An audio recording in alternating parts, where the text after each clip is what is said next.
Hi there, in this video, I'll show you how to schedule Instagram posts in 2023. To start, open your mobile browser or internet browser and go to Instagram Creator Studio. Click on the first link shown in the Google browse search. Wait for it to load.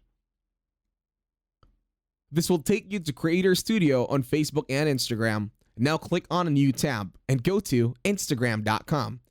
Go back to your previous tab and go to Creator Studio. Wait for it to load once again.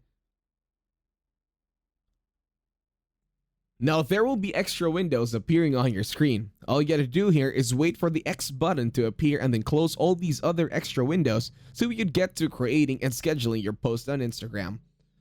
In here, I will just scroll up. Oh, gotta cancel that one, misclicked. Scroll up and then click on the X's. And now I will type in and tap Create New.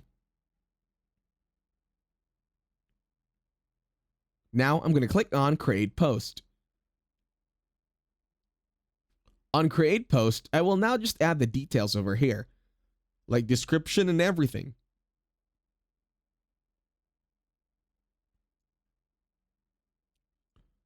Alright, I'm going to name this a testing post. And then, here will be the distribution settings, wherein I will figure out and find out what date I want it to upload and what time. And that's it. All you gotta do is click on publish. Thank you for watching. Leave a like, share, and subscribe.